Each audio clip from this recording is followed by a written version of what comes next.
As novas denúncias recebidas pelo Núcleo Investigativo da TV Norte Amazonas apontam que organizações não governamentais utilizam o nome da Amazônia para arrecadar milhões de reais dos cofres públicos.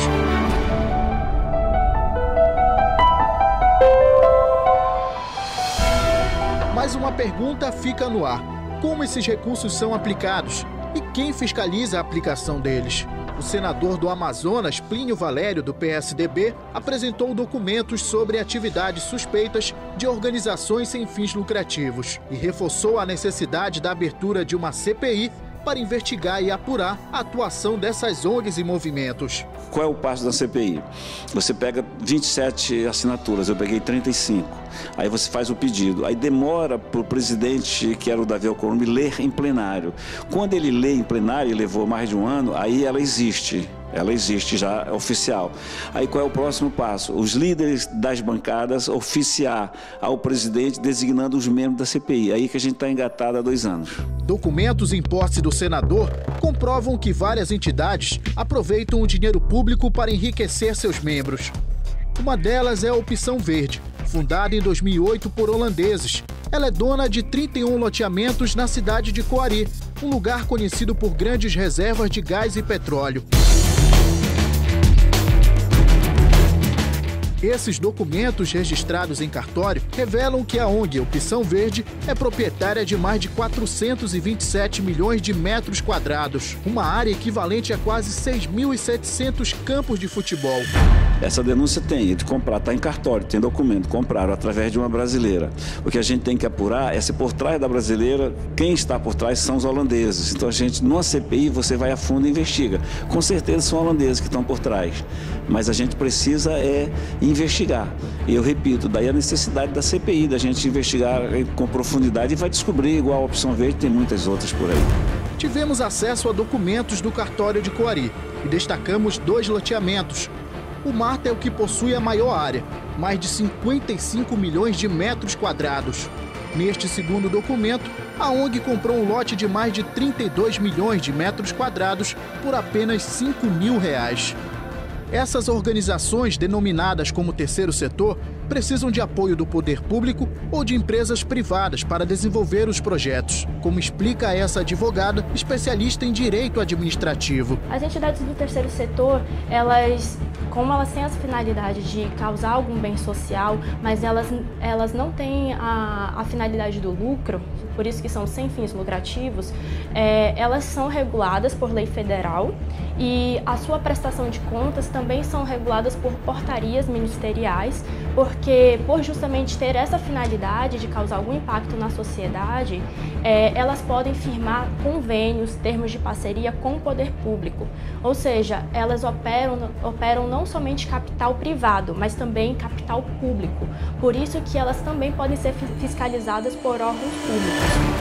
Alguns movimentos pegam carona nas ONGs, como é o caso do Ficha Verde. Grande parte dos seus integrantes trabalham de forma voluntária, mas atuam em cargos do setor de diretorias em ONGs da Amazônia. O movimento Ficha Verde se denomina suprapartidário e sem fins lucrativos. Siga ao encontro das águas!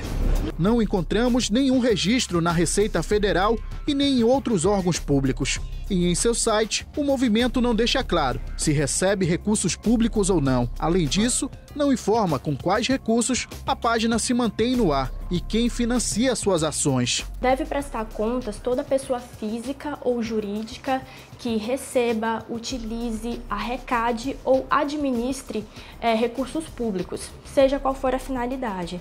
E isso tem a ver com um dos princípios basilares da nossa Constituição Federal, que é da publicidade e transparência. Geralmente, nós sugerimos que, ao criar uma associação, uma fundação, sempre se procure assessoria jurídica e contábil para se fazer isso. Porque, para que as associações e fundações possuam personalidade jurídica, ou seja, possam existir no mundo jurídico, firmar contratos, inclusive, é necessário que haja o registro dos seus estatutos e das suas atas em cartório.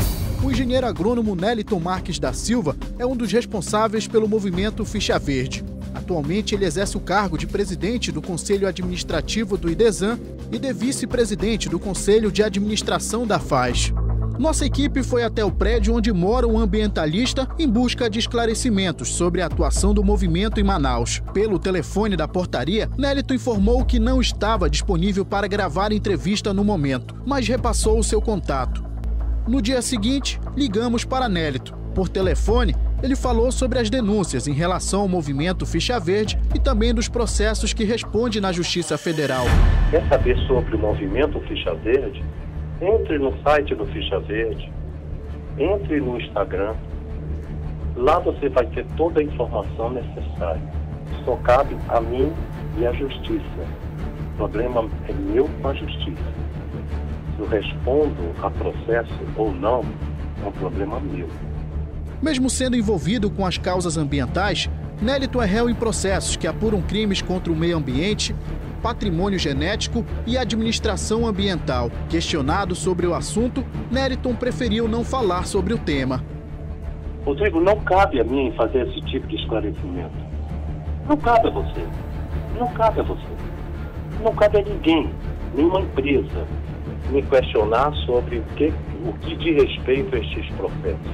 Só pedir a mim. Tudo bem? Um dos processos que Nélito responde é sobre a destruição de parte do sítio arqueológico de Lages, em Manaus.